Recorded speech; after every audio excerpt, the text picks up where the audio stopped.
السلام عليكم ورحمة الله وبركاته. إن الحمد لله نحمده ونستعينه ونستهديه ونستغفره ونعوذ بالله من شرور أنفسنا ومن سيئات أعمالنا. من يهده الله فلا مضل له ومن يضلله فلا هادي له. أشهد أن لا إله إلا الله وحده لا شريك له وأشهد أن محمدا عبده ورسوله.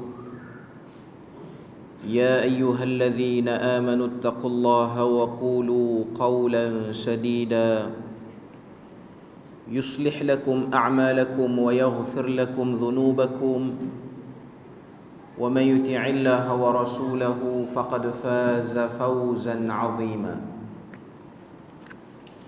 الحمد لله الذي بنعمته تتم الصالحات. ربنا آتنا من لدنك رحمة وهيئ لنا من أمرنا رشدا. اللهم آت نفسي تقواها وزكيها وأنت خير من زكاها أنت وليها ومولاها. أما بعد. Alhamdulillah, syukur pada Allah Azza wa Jal kerana dengan rahmat dan juga limpah kurnia yang Allah Ta'ala berikan dapat kita bersama pada malam ni. Kita sambung perbahasan kita daripada risalah Al-Arba'un At-Tatwiriyah, Hadithan Fit Tatwir Al-Zat wa Asbabin Najah, ataupun terjemahan bahasa Melayunya ialah 40 hadis aspirasi kejayaan Rasulullah sallallahu alaihi wasallam. Sebelum ni kita dah bahas untuk hadis yang pertama. Hadis pertama di bawah tajuk tawakal kepada Allah, dan hadis yang menjadi perbahasan utama ialah hadis yang diriwayatkan daripada Imam Muslim daripada Abu Hurairah, iaitu hadis yang berbunyi yadkhulul jannata aqwamun afidatuhum mislu afidatit tayr. Sabda Nabi kata, kaum-kaum yang memasuki syurga itu mereka memiliki hati seperti hati burung. Dan kita dah bahas pada perbahasan yang pertama apa maksud yang ingin disampaikan oleh Nabi dan huraian-huraian yang diletakkan oleh penulis untuk kita faham maksud sebenar daripada hadis ni. Dan dia telah buat satu kesimpulan, fakun kattairi mutawakkilan, bertawakallah laksana seekor burung, iaitu tidak melampau dalam berusaha mencari bahagian pada dunia dan tidak lemah ataupun malas sehingga tak buat apa-apa pun untuk dapat apa-apa bahagian daripada dunia. Jadi itu antara benda yang kita boleh ambil intipati daripada hadis yang pertama. Hadis yang kedua sambungan kita pada malam ni ialah muka surat 30 di bawah tajuk tinggalkan sikap lemah. Hadis yang menjadi perbahasan pada malam ni ialah hadis yang diriwayatkan oleh Abu Hurairah juga, sama macam hadis yang pertama sebelum ni, pun diambil daripada kitab Sahih Muslim. Dan kita tengok apakah hadis tersebut pada muka surat 30. An Abi Hurairah radhiyallahu anhu qala sallallahu alaihi wasallam, al-mu'minul qawiyyu khairun wa ahabbu ila Allah minal mu'minid dha'if wa fi kulli khairin ihris ala ma yanfa'uk wasta'in billahi wa la ta'jiz wa in asabaka syai'un fala taqul law anni fa'altu kana kadha wa kadha walakin qul qaddarallahu wa ma syaa fa'al fa inna law taftahu amal asy-syaitan Maksud dia kita boleh tengok pada muka surat sebelah tu daripada Abu Hurairah radhiyallahu anhu. Dia kata sabda Nabi sallallahu alaihi wasallam, al-mu'minul qawiyyu khairun wa ahabbu ila Allah minal mu'minid dha'ifi wa fi kulli khairin. Wa fi kulli khairin. Maksud dia, orang mukmin yang kuat lebih baik dan dicintai Allah berbanding orang mukmin yang lemah dalam setiap kebaikan. Itu bahagian pertama hadis ni. Kita kena perhati satu-satu hadis ni sebab nanti kita akan tengok ada 8 poin yang dibawa oleh penulis untuk kita faham hadis ni dan kita akan buat kesimpulan akhir daripada hadis ni. Kemudian kata Nabi, ihris ala ma yanfa'uk wasta'in billahi wala ta'jiz. Kata Nabi, oleh itu berusahalah kamu mencapai sesuatu yang memanfaatkan kamu. Pohonlah pertolongan daripada Allah dan jangan bersifat lemah. Wala ta'jiz tu maksudnya jangan bersifat lemah. Wa in asabaka syai'un fala taqul. Sekiranya kamu ditimpa sesuatu, jangan kamu sebut perkataan ini. Lau anni fa'altu kana kadza wa kadza. Jangan sebut perkataan ni. Perkataan apa? Kalaulah saya buat begitu dan begini. Maknanya kalau aku buat macam ni ataupun kalau aku buat macam tu, selepas daripada kita dapat keputusan daripada benda yang kita buat, tiba-tiba kita tak puas hati dengan keputusan tu, kita sebut macam tu. Nabi kata jangan sebut, fala taqul, larangan, jangan sebut. Walakin, akan tetapi sebutlah, qul qaddarallahu wa ma syaa fa'al. Maksudnya apa? Allah Ta'ala telah mentakdirkan dan apa yang dia kehendaki pasti akan berlaku. Fa inna law, kerana ucapan kalau, law tu maksud dia kalau, taftahu amal syaitan, akan membuka gerak kerja syaitan pada diri kita. Dia terjemah sini, akan membuka langkah syaitan. Hadis ni telah diletakkan oleh Al-Imam Muslim dalam kitab dia Sahih Muslim, dalam Kitabul Qadar. Kitabul Qadar ni maksudnya ialah satu chapter, satu bahagian dalam kitab Sahih Muslim yang membahaskan tentang beriman kepada ketentuan Tuhan. Dan dia letak bawah tajuk kecil lagi, iaitu babu fil amri bil quwwati wa tarkil ajzi wal isti'anatu billah wa tafwidul maqadir lillah. Maksud dia apa? Bab arahan untuk kuat dan jangan lemah, dan mohonlah pertolongan kepada Allah dan menyerahkan ketentuan yang telah berlaku pada diri kepada Allah. Daripada tajuk tu pun kita dah boleh nampak apa yang nak disampaikan oleh Imam Muslim. Walaupun susunan kitab dan bab dalam Sahih Muslim seninya tidaklah seperti susunan kitab dan bab dalam Sahih Bukhari, tapi oleh kerana Imam Muslim ini ialah murid yang keluar daripada Imam Bukhari, dia punya gaya penulisan dia tu, metodologi tu lebih kurang.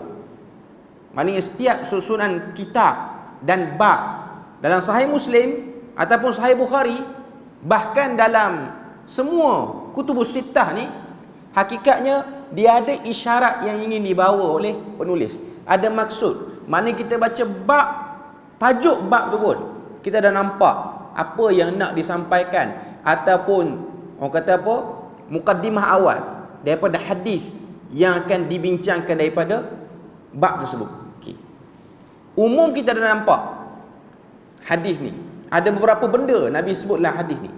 Pertama, Nabi buat perbandingan. Nabi kata mukmin yang kuat lebih baik dan lebih disayangi Allah berbanding mukmin yang lemah pada semua benda-benda baik. Itu pertama.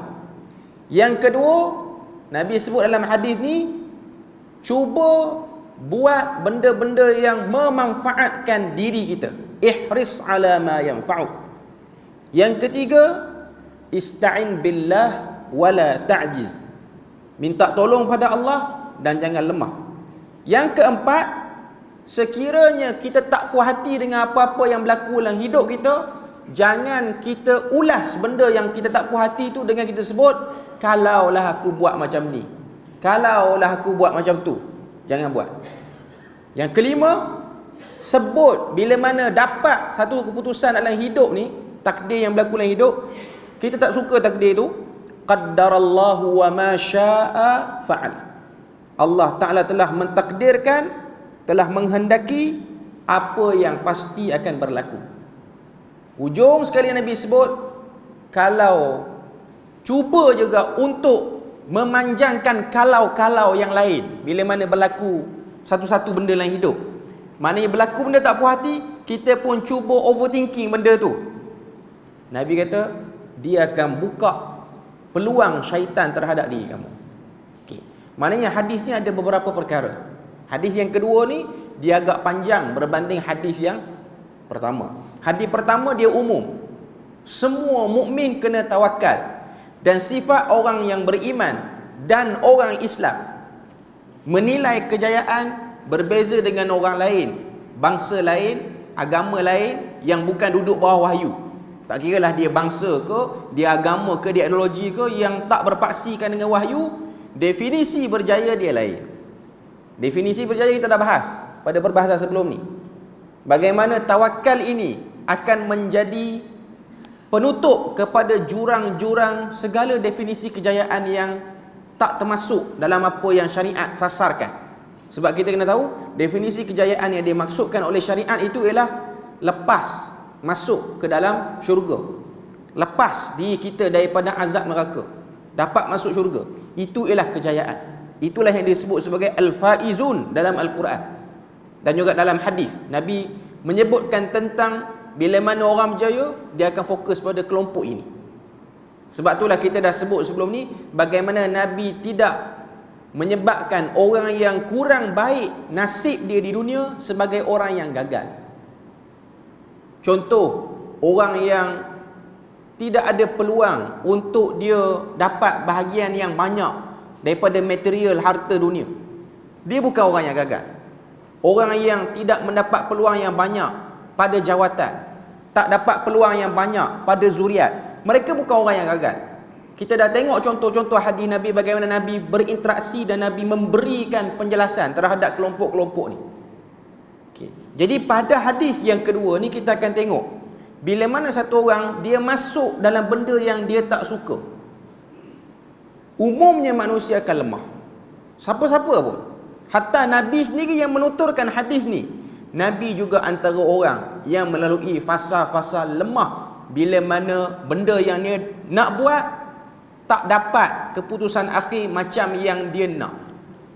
Dia nak orang Mekah menyahut dakwahnya, tapi orang Mekah menentang dakwahnya. Walaupun segala benda yang dia lakukan itu mengikut kepada wahyu Tuhan, tapi keputusan dia tak seperti mana yang diidamkan. Sebab memang manusia dia mengharapkan happy ending, dia mengharapkan kesudahan yang baik. Tapi kadang-kadang dia bersungguh, dia susun strategi, segala apa yang dia susun tidak memberi kesan, tidak memberi keputusan seperti mana yang dia agak. Okay.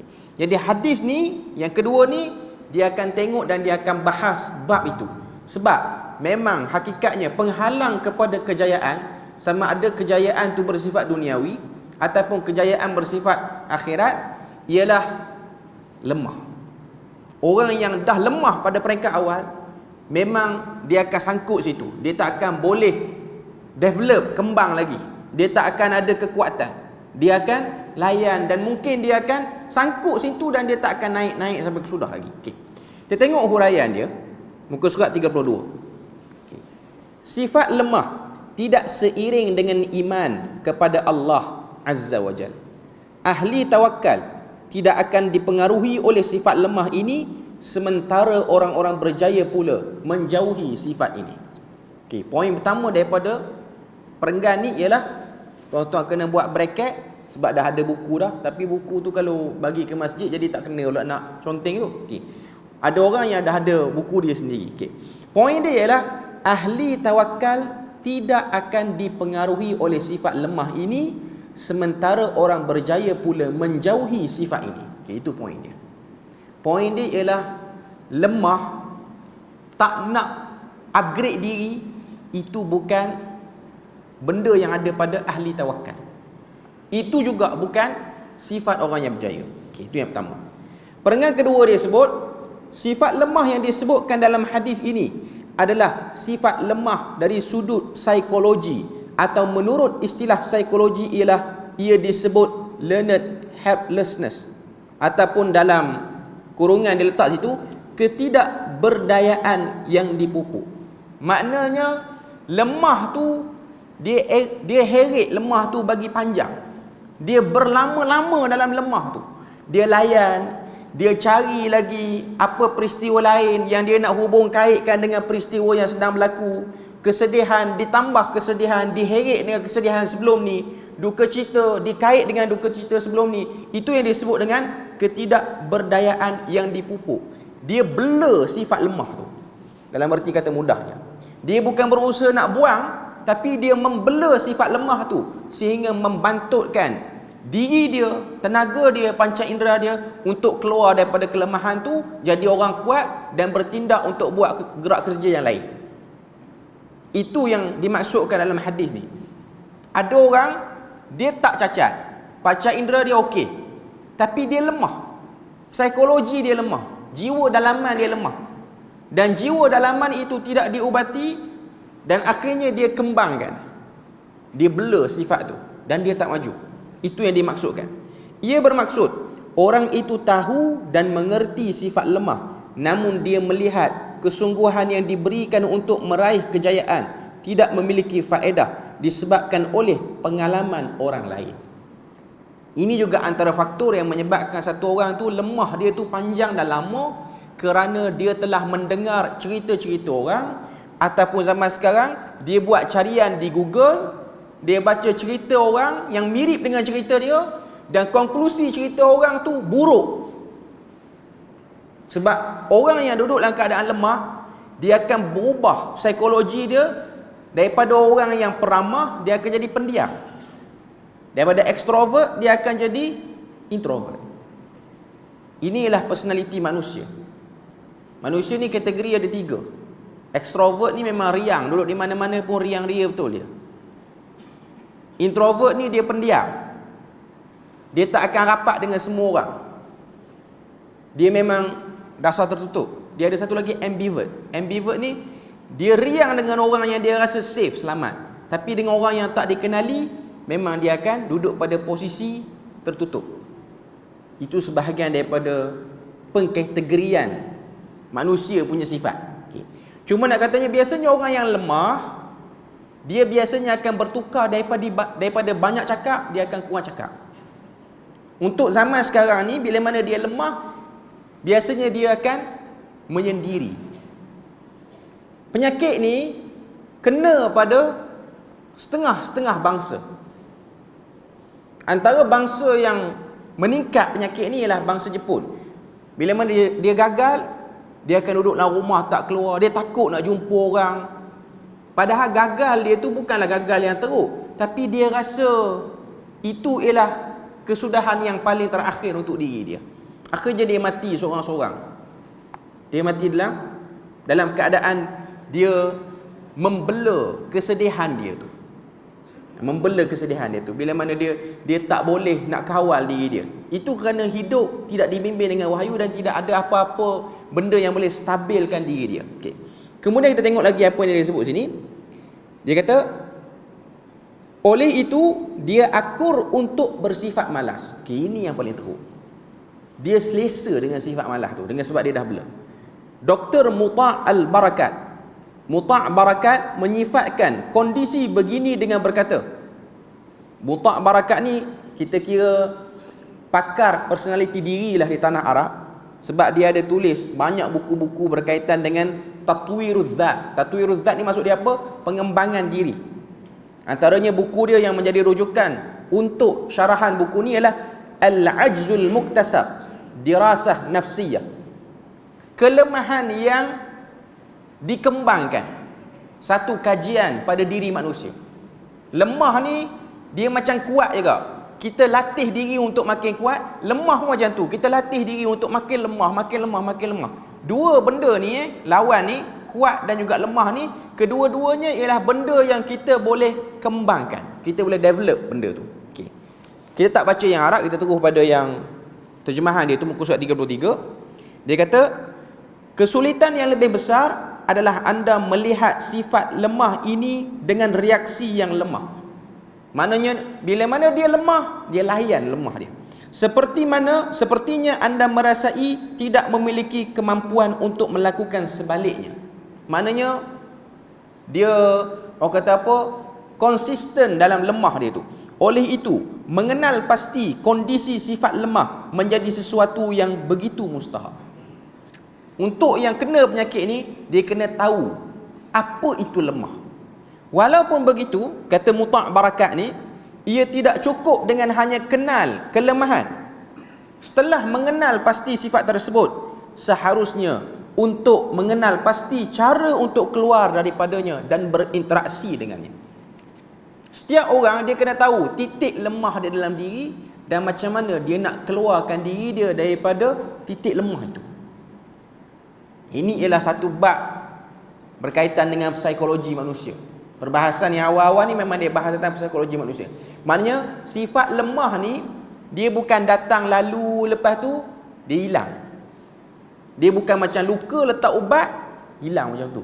Tapi sifat penyakit-penyakit dalaman ni ianya bergantung juga kepada pemilik kepada penyakit tu untuk dia membela penyakit tu ataupun dia nak keluarkan diri dia daripada penyakit tu. Sebab penyakit macam ni dia tak boleh didiagnos di hospital. Walaupun ada orang kata sekarang dah ada bahagian psikiatri, memang ada. Tapi pakar psikiatri pun akan sebut antara penawar yang paling terbaik ialah pemilik sakit tu yang nak keluarkan diri dia daripada sakit tu. Kalau kita consult dia, kita jangan lemah, kita jangan itu, jangan ini. Tapi kalau dia tak nak, dia layan, maka itu akan mengembangkan. Yang sepatutnya sedih dia tu 30%, dengan sebab dia blur, dia naik sampai 70, dia naik sampai 100. Ada orang dia dah pergi tempat-tempat yang sepatutnya dia boleh lupakan benda tu. Sepatutnya dia boleh reset balik diri dia, tapi dia tak boleh. Bila mana kita berhadapan dengan orang yang macam ni, kita tak boleh ubah diri dia, melainkan diri dia yang mengubah apa yang ada pada diri dia. Sebab tu dalam surah Ar-Ra'd Tuhan sebut tentang innallaha la yughayyiru ma biqaumin. Tuhan tak akan ubah keadaan satu orang, satu kelompok manusia sehingga kelompok itu yang mengubah. Kalau dalam konteks peribadi, individu, kita yang kena ubah diri kita. Tidak ada orang yang boleh menjadi penggerak asal. Orang boleh cadang, tapi kita nak terima ataupun tidak, tak boleh. Ianya bergantung kepada kekuatan diri. Ini ialah masalah kebejatan umum. Saya cerita ni sebab pengalaman peribadi. Saya bawa orang pergi umrah tahun lepas. Salah seorang daripada jemaah tu, dia kematian isteri setahun. Dia dah pergi beberapa kali dah buat umrah. Maknanya dia datang umrah tu bukan kali pertama selepas kematian isteri dia. Maknanya dalam setahun tu kematian tu dah 2 kali dia pergi. Dengan saya tu kali kedua. Tapi kita tengok juga posting-posting di FB dia. Dia macam tak nak keluar daripada kesedihan yang membelenggu dia tu. Dia membela. Atau faham dia bela. Dia tak nak keluar. Maknanya dia tengok Kaabah, dia teringat isteri dia. Dia tak teringat kepada Nabi Ibrahim yang buat Kaabah tu. Dia tak teringat kepada perjuangan dakwah Nabi. Dia teringat. Dia pun fikir nak buat berapa banyak kali umrah badal kepada arwah isteri dia. Akhirnya kesedihan dia tu dia tak akan hilang. Memang saya tanya dia pun, dia memang sedang mendapatkan rawatan psikiatri yang agak teruk jugalah daripada hospital dengan sebab perasaan dia macam tu. Lepas pada tu dia balik daripada buat umrah, dia pergi kubur isteri dia, dia bercakap dengan batu nisan isteri dia. Itu proses membela kesedihan dia panggil. Dia bela kesedihan dia tu. Sepatutnya dia tak boleh buat macam tu. Sepatutnya dia kena cari surrounding yang lain. Dia kena keluar. Memang orang kata cakap senang lah. Tapi itulah hakikatnya cara untuk mengeluarkan diri. Sebab tu Al-Imam Ibnul Qayyim Al-Jauziyah, dia ada tulis buku dan dia banyak menulis buku. Antaranya ialah Tariqul Hijratain ila Daris Sa'adatain. Jalan untuk hijrah pada 2 tempat, dunia dan juga akhirat. Maknanya nak sampai kepada level yang baik. Dia kata kita kena set dalam kepala kita, segala kesedihan yang dah ada ni, yang kita kena ni, kesedihan itu telah dilalui oleh Nabi. Dan Nabi telah menjadi contoh, role model macam mana mengeluarkan diri pada kesedihan. Kalau kita tengok cerita orang kematian isteri, Nabi ada tak dalam cerita, dalam hidup dia insiden itu? Ada, insiden tu ada pada diri dia. Dan dia tak layan perasaan. Kalau orang yang kematian anak, Nabi pun ada insiden kematian anak dalam kehidupan dia. Kalau orang yang kematian orang yang disayangi, yang cover dia, Nabi pun mengalami benda tu. Sebab tu Ibn Qayyim dia keluarkan kata-kata yang kita kira, kalau tengok dalam buku, dalam kitab tu, tanda seru tu banyak. Dengan sebab dia nak tegaskan, ketahuilah segala kesedihan yang kita lalui sekarang, ianya pernah ditanggung oleh Nabi itu. Ada isteri, orang tuduh isteri macam-macam. Peristiwa hadisul ifki yang berlaku kepada Aisyah, sehingga Nabi ni hampir nak termakan propaganda. Orang kata Aisyah tu betul dia buat kerja tak elok dengan Safwan. Situasi itu, suasana itu. Apatah lagi cerita rumah tangga yang kadang-kadang ada gelombang yang tak berapa elok, pun ada dalam hidup Nabi. Sebab tu kadang-kadang pembawaan sirah dalam keadaan yang tak realistik menyebabkan orang zaman sekarang dia tak boleh nampak sirah Nabi tu bertindak sebagai penyelesai kepada kehidupan dia. Sebab cerita-cerita ni tak diangkat. Macam mana Nabi menguruskan waktu-waktu isteri dia cemburu, macam mana Nabi menguruskan waktu-waktu tegang dalam rumah tangga dia. Benda ni tak diangkat sangat, sehingga orang duk rasa tak ada kot benda tu berlaku dalam hidup Nabi. Benda tu ada, dan benda tu memang berlaku pun. Jadi ini ialah benda-benda yang kita boleh tengok macam mana penulis ni dia nak sebut pada kita, segala kesedihan yang ada, dia tidak akan lebih berbanding nak menyamai kepada apa yang berlaku kepada Nabi dan juga Rasul yang lebih awal. Jadi kita tak boleh mendabik dada, kita paling teruk kena uji. Pasti akan ada contoh dahulu, dan orang-orang itu ialah orang-orang yang dekat dengan Tuhan. Orang-orang yang ada hubungan yang kuat dengan Tuhan, dan mereka telah memberikan contoh pada kita macam mana nak keluar. Serabut dengan ragam manusia yang tak dengar kata, ketegak lain macam. Nabi Yunus menunjukkan reaksi dia. Tak boleh pergi dengan penduduk Nun Niwa, lari dia sehingga ditelan oleh ikan Nun. Duduklah keadaan marah dalam perut ikan, dan dalam perut ikan tu pun marah lagi. Akhirnya dia bertasbih kepada Allah Ta'ala. Tasbihnya itu dirakam, dia letakkan sebagai satu ayat dalam Al-Quran. Tujuan apa? Orang akhir zaman kalau rasa tak sanggup nak lawan dengan ragam orang, ada orang yang lebih teruk melihat, berinteraksi dengan ragam orang yang lagi degil. Ini poin dia. Maknanya kalau kita lemah, kita jangan memenangkan kelemahan itu, jangan membela kelemahan itu. Okay. Berdasarkan hadis di atas, muka surat 33, dinyatakan beberapa langkah pencegahan sifat lemah ini. Antaranya ada 8 pencegahan kepada sifat lemah yang diletakkan oleh penulis. Kita tak baca satu poin tu baca habis, saya akan ringkaskanlah. Okay. Cuma kita nak sentuh semua pada malam ni, 8 poin tu, sampailah kepada habis perbahasan hadis ni, iaitu muka surat yang ke-49. Okay. Yang pertama muka surat 34, beriman kepada Allah. Kita tengok apa yang dia sebut, 2 perenggan je. Hadis di atas bermula dengan sebutan sifat keimanan orang mukmin, al-mu'minul qawiyyun, Nabi sebut sebagai penegasan kepada kepentingan fungsi keimanan. Sebab tu kalau kita tengok masalah orang lemah, orang yang depression, orang yang selalu dirundung resah, kebiasaannya dia ada problem pada kepercayaan dia kepada Tuhan. Dia ada benda yang dia lack terhadap Tuhan dia. Dia ada rasa benda tak puas hati pada Tuhan dia. Dia tidak optimis, dia pesimis dalam bab ni. Dia jadi orang yang nak sangka buruk pada Tuhan, nak bersoal macam-macam pada Tuhan. Benda ni ialah benda yang menjadi penghalang utama. Dia akan stuck situ dan dia tak akan keluar. Okay. Sebab tu poin pertama ni penting. Beriman kepada Allah. Okay. Dia sebut tadi, dia kata apa? Kepentingan fungsi keimanan kepada Allah dalam kehidupan mukmin melalui menjauhkan dirinya daripada sifat lemah, perasaan putus asa dan mengharapkan sesuatu yang buruk berlaku pada dirinya. Keimanan terhadap pencipta yang maha menentukan, maha kuat, lagi maha perkasa, menidakkan perasaan longlai dan berputus asa.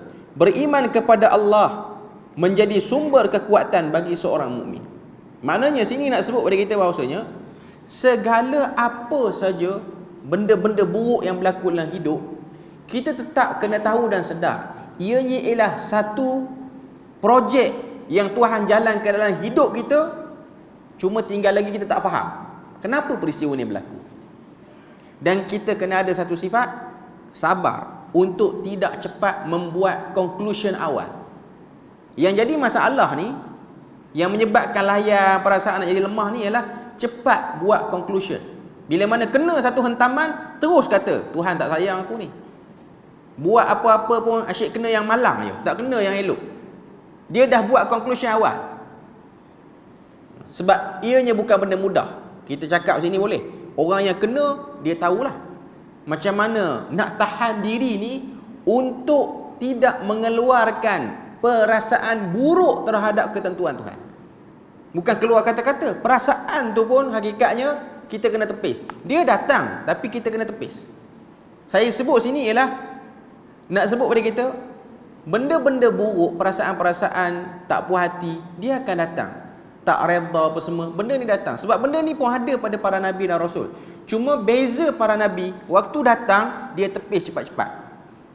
Kita waktu datang kita layan, kita hubung kaitkan, buat connection sebanyak mungkin untuk mengiyakan perasaan yang datang itu. Okay.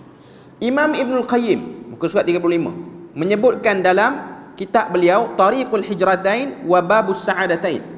Dia kata innan nafsal imani billahi ta'ala wa ibadatihi wa mahabbatihi wal ikhlasil amali lahu wa ifradihi bit tawakkuli alaihi huwa ghidha'ul insanu wa quwwatuhu wa salahuhu wa qiwamuhu. Maksud dia apa? Jiwa yang beriman pada Allah, mengabdikan diri serta mencintainya di samping ikhlas beramal kerana Allah, hanya bertawakal kepadanya. Sifat keimanan sebegini ialah sumber kehidupan, kekuatan, kebaikan dan konsistensi seorang insan. Pertama, kita umat akhir zaman, kita manusia yang hidup akhir zaman ni, kita kena tahu peluang keterlibatan kita dengan dosa dan maksiat lebih besar berbanding peluang dan keterlibatan dosa dan maksiat berbanding orang yang awal dulu. Sebab tu kalau kita tengok Imam Al-Muzani, kalau saya tak silap Imam Al-Muzani, kalau tak Imam Al-Muzani, ini ialah Imam Al-Juwaini, kalau saya tak silap lah cerita dia. Bila mana dia dah duduk pada tempat mengajar orang, dah mengajar orang apa? Dah start bagi fatwa, dah jadi tokoh pun dalam mazhab. Satu hari dia mengajar, dia stuck.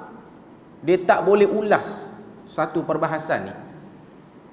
Dia berhenti, dia balik rumah, dia fikir, apa kena yang aku buat dalam hidup ni sehingga sampai sini aku stuck. Tak boleh nak hurai. Dia tanya orang tu, dia duk fikir. Akhirnya dia tanya kepada mak dia. Dan mak dia sebut, mak dia kata, dulu waktu kamu kecil, waktu kamu masih menyusu, kami tinggalkan kamu kepada satu orang hamba. Hamba ni ialah hamba milik kepada mak menakan kamu, bukan hamba milik kita, hamba milik pada mak menakan. Dan dia pun pada waktu tu menyusukan bayi. Waktu tu orang tak ada, tinggal kamu dengan hamba tu saja, kamu menangis kuat dan dia tak tahu macam mana nak diamkan kamu. Dia telah memberi susunya kepada kamu, sedangkan kami tak pernah ada apa-apa deal pun dengan dia untuk dia tu menyusu kamu. Balik-balik perasan, tengok hamba orang lain menyusukan anak dia, cepat-cepat ayah dia suruh stop, sebab takut masuknya benda syubhah dalam badan anak dia. Jadi mak dia kata, mungkin kamu lekat yang kamu mengajar ni ialah tersilap ambil harta syubhah dalam tempoh 40 ke 50 tahun lampau. Saya nak sebut apa kepada tuan-tuan dan puan-puan? Saya nak sebut orang dulu dia punya jauh satu dosa nak pergi ke satu dosa tu, dia boleh ingat dosa lama. Macam kita hari ni saja, berapa dosa yang sengaja dan tak sengaja kita buat. Buka telefon, keluar satu iklan, orang perempuan tak pakai tudung, orang lelaki, hakikatnya tu dosa, tapi mungkin dah kerana terbiasa, dia jadi macam normal benda tu. Okay. Jadi antara sebab benda-benda yang tak berapa kita suka berlaku dalam hidup, ianya berlaku kerana keterlibatan kita dengan dosa. Kita kena akui, orang akhir zaman lebih besar keterlibatan dia untuk involve dengan dosa berbanding orang awal dulu. Sebab orang awal dulu fitnah dia kurang. Benda-benda yang menyebabkan nak masuk ke suasana yang buruk tu payah. Jadi kita sekarang, kalau kita kena benda-benda ni, dia boleh jadi juga kerana sambil lewa kita terhadap kesilapan-kesilapan yang dilakukan. Okey. Jadi beriman kepada Allah itu ialah dengan bersangka baik dengan Tuhan, segala apa yang Tuhan bagi ianya bahagian daripada ketentuan. Jadi kena sabar. Okey. Yang kedua, muka surat 36. Menentukan kualiti diri seorang mukmin. Kejayaan hidup memerlukan setiap individu untuk tentukan kualiti diri mereka. Personaliti diri kita mempunyai saham di sebalik tindakan kejayaan kita, kerana apabila terjadinya sebarang kekurangan yang ada pada personaliti ini dapat menepis kita daripada kebarangkalian masa depan atau aspirasi yang tidak elok yang mengganggu kemampuan diri untuk mendapatkan yang terbaik. Ambil sikit lagi, menerusi hadis di atas, Nabi Muhammad menanamkan keyakinan positif sebagai lakaran gambaran individu mukmin yang memiliki kualiti diri dan mengambil daripada keyakinan yang terbit daripada lafaz yang boleh mengukuhkan keyakinan diri. Okay. Kalau kita tengok kualiti seorang mukmin itu, Nabi sebut dulu. Nabi kata al-mu'minul qawi. Maknanya mukmin yang kuat, yang dalam hadis tu kata lebih baik dan Tuhan sayang, ianya ialah satu sifat yang ada pada satu orang yang dia kembangkan iman dia tu. Dia pergi mana-mana, dia jadi orang beriman betul. Memang dia jaga betul iman dia. Dia pergi dekat kawasan minoriti Muslim pun dia jaga iman dia. Dia pergi dekat kawasan yang dia duduk dekat kawasan yang dah ramai orang Islam pun dia jaga iman dia. Maknanya poin awalnya ialah menjaga keimanan dan mengembangkan keimanan tu. Sebab iman tu dia ada naik dan turunnya. Bila mana iman tu dia naik, kita kena progress dia tu, jangan jatuh lama sangat, dia kena naik selalu. Baru kita masuk dalam hadis ni, baru kita akan jadi mukminul qawi, mukmin yang kuat. Sebab Nabi buat perbandingan mukmin yang baik, mukmin yang kuat dengan mukmin yang dhaif. Mukmin yang kuat ni dia kena hentam apa-apa, dia cuba bangkit daripada hentaman tu. Dia tak jadi orang yang lemah, jatuh, lepas tu nak larikan diri. Ni mukmin yang dhaif. Sebab tu bila mana berlaku isu apa-apa, dia mengenali isu tu dengan baik, faham isu dengan baik. Ada isu kena bersuara, ada isu kena hold dulu. Jadi bila mana dia kenal isu tu, dia menjalankan posisi sebagai seorang mukmin. Sebab tu Nabi, waktu agama dihina, Nabi tidak berada pada posisi diam. Nabi akan lawan, tapi dengan kadar yang dibenarkan. Tapi kalau orang cuba ganggu Nabi dari segi peribadi, ada waktu dan keadaan Nabi lawan terus, ada waktu dan keadaan Nabi tak lawan pun, Nabi biarkan. Sebab tiada kepentingan yang mustahak untuk dibuat. Jadi seorang mukmin dan mukmin yang hidup pada akhir zaman ni, antara benda yang berat ialah untuk mengenali prioriti dalam hidup ni. Apa yang kita kena nak dahulukan dalam hidup. Bila mana kita buat urusan, kita mulakan hari kita, pagi kita, kita bangkit pagi esok, kita kenali prioriti apa. Bila mana bertembung di antara dua, tanggungjawab kerja dengan tanggungjawab dengan orang lain yang bukan utama, kita nak dahulukan yang mana? Keluarga apa semua. Ini ialah bentuk-bentuk mukmin yang kuat. Bila mana bertembung, dia pandai buat pilihan. Macam Nabi dia, waktu dia bertembung dia buat pilihan. Itu juga antara ciri mukmin yang kuat. Menentukan kualiti diri itu maksudnya lah dia mengenali keutamaan dia. Bila mana dia berikan keutamaan pada benda yang utama, maka dia akan meningkatkan kualiti iman dia. Okey. Muka surat yang ke-38, frasa kedua ialah seorang yang kuat. Kata Imam An-Nawawi, kita terus pergi kepada makna dia. Kekuatan di sini bererti keteguhan dan kualiti jati diri dalam urusan akhirat. Okay. Jati diri ni kadang-kadang kita tak faham maksud dia apa. Jati diri tu maksudnya pendirian. Macam mana Nabi waktu orang nak deal dengan dia, Quraisy nak deal dengan dia, Muhammad, kami tak nak bergaduh dengan hang. Jadi kita buat satu perjanjian. Tahun ni kamu sembah Tuhan kami, tahun depan kami sembah Tuhan kamu. Macam mana? Okey tak deal ni?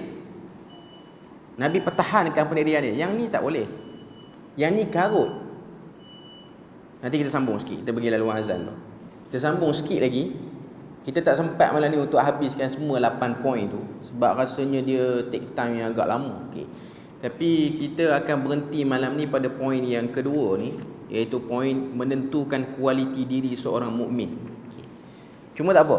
Saya nak sebut beberapa perkara dulu sebelum pada kita tutup ni. Sebagai kesimpulan akhir untuk kita sambung pada kali yang akan datang pada poin-poin seterusnya. Okay. Poin yang kedua, penulis disebut menentukan kualiti diri seorang mukmin. Tadi kita dah tengok bagaimana dalam syarah Sahih Muslim oleh Imam An-Nawawi, bila mana Imam An-Nawawi dia syarah hadis al-mu'minul qawiyyu tu apa maksud dia? Dia kata al-muradu bil quwwati huna, yang dimaksudkan dengan kekuatan di sini azimatun nafsi wa qarihatu fi umuril akhirah.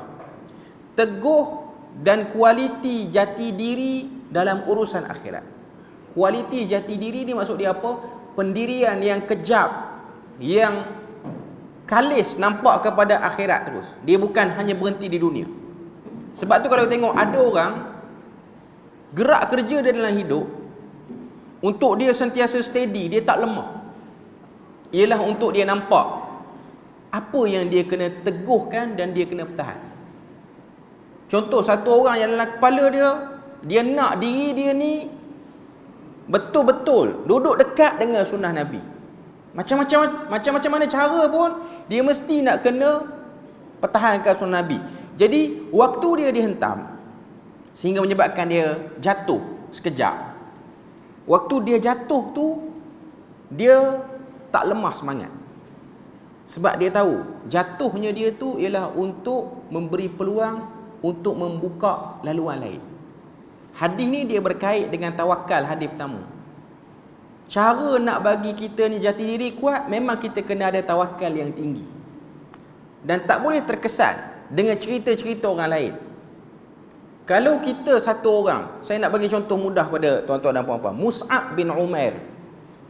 Mus'ab bin Umair ni orang muda, ikut Nabi hijrah.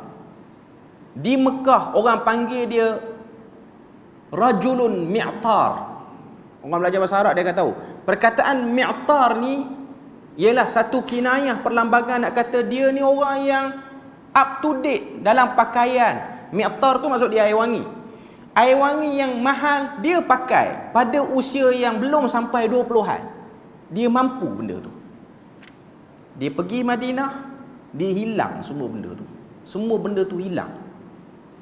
Sehingga Nabi ni sedih tengok orang muda yang terpaksa berlawan dengan kemahuan nak nampak smart, nak pakai pakaian elok, nak duduk pada tempat yang baik. Itu ialah keinginan kebanyakan orang muda pun.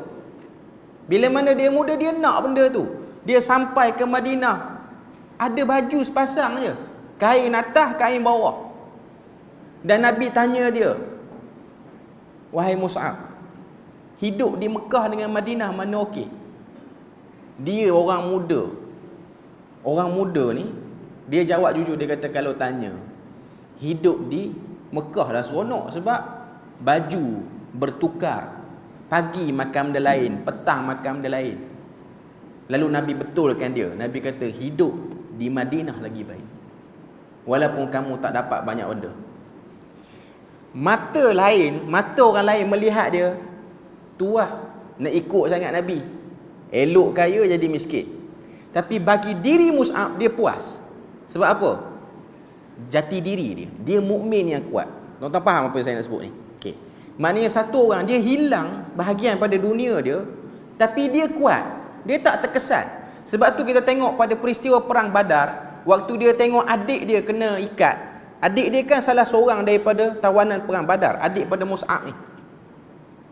Bila mana sahabat kumpulkan ni, tawanan perang Badar ni, Mus'ab tengok adik dia. Adik dia ni dimewahkan oleh mak dia macam dia kat dulu. Dia boleh kata kepada sahabat-sahabat yang duk jaga tawanan perang ni, dia kata, ikat kuat sikit dia tu. Mak dia ni manja sangat dia. Mak pada adik dia tu, mak dia juga. Saya nak kata apa? Jati diri yang dah ada pada diri dia. Walaupun di mata orang dia dah hilang banyak pada dunia, tapi dia mukminul qawi khairun wa ahabbu ilallah. Dia satu mukmin yang kuat, satu mukmin yang telah menjana kemajuan akhirat dia. Walaupun maju dunia dia tak sampai, tapi dia kena ada tawakal. Tuhan jamin makan dia, Tuhan jamin pakaian dia. Dia tak mewah tapi dia ada benda tu. Sebab tu hadis yang pertama tu yang dah kita sebut pada minggu lepas tu, dia berkait bila mana Nabi kata orang yang masuk syurga ni ialah orang yang hatinya seperti hati burung. Sebab burung dia tak mewah. Saya dah sebut clear pada minggu lepas. Tuan-tuan tengok sarang burung. Sarang burung ni ada apa? Ada almari pakaian dalam sarang burung? Tak ada almari pakaian. Ada dalam sarang burung tu ada setrika, ada singki, tempat boleh basuh tangan. Dia tak ada benda tu. Dia cukup satu lubang yang dia boleh duduk. Adalah ruang sikit untuk anak dia.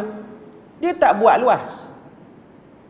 Mungkin ada setengah burung dia buat 2 lubang, sebab satu lubang untuk mengelirukan pemangsa dan satu lubang untuk memang lubang dia masuk kepada sarang dia. Cuma tuan-tuan tengoklah sarang burung dia terbang tinggi mana pun, jauh mana pun dia pergi, kebanyakan burung dia tak akan buat sarang tu sama besar dengan pokok yang dia tumpang tu. Tuan-tuan tak akan tengok. Tuan-tuan tak akan tengok dia buat besar semacam. Sebab apa? Dia tawakal pada Allah. Saya dah beri contoh lain pada minggu lepas. Tuan-tuan tengok penyu kan, tak bunyi pun, suara pun tak ada, tapi kerana dia keluar dan dia tawakal pada Tuhan. Ada manusia-manusia ni yang cuba fikir untuk dia. Saya baru ni terperasan, lepas saya kuliah di Masjid Alwi ni, saya perasan, saya pergi di Coffee Bean Kangak Jaya tu. Orang muda tahu lah kan. Okay. Bila mana kita order air yang sejuk, dia akan bagi straw. Coffee Bean ni dia ada straw dia. Straw dia tak sama macam, bukan straw plastik tu lah, straw yang boleh makan tu. Dekat kertas tu dia tulis turtle friendly. Dekat straw tu. Mesra untuk penyu. Penyu pernah minta kepada Coffee Bean suruh fikir tu? Tak pernah pun. Penyu tak kata nanti tolonglah fikir sikit untuk aku ni. Tak pernah. Tapi kerana apa? Perjalanan yang dia buat daripada benua ni ke benua ni, benua ni ke benua ni. Manusia belajar pada perjalanannya. Manusia belajar daripada pergerakannya, tawakalnya pada Tuhan. Akhirnya ada satu orang fikir nak kena tulis di straw tu turtle friendly. Human friendly pun tak tulis itu. Tapi ditulis untuk dia. Ditulis untuk makhluk itu yang tak pernah buat apa-apa borang permohonan pun untuk orang tulis benda tu. Saya nak sebut tawakal makhluk. Tawakal itu akan menaikkan kualiti mukmin yang kuat itu. Okey. Kita berhenti pada muka surat 38. Insya-Allah kita akan sambung pada kata apa? Poin-poin seterusnya. Moga Allah Taala beri rahmat dan berkat. Subhanakallahumma wa bihamdik, asyhadu an la ilaha illa anta wa astaghfiruka wa atubu ilaik. Wassalamualaikum warahmatullahi wabarakatuh.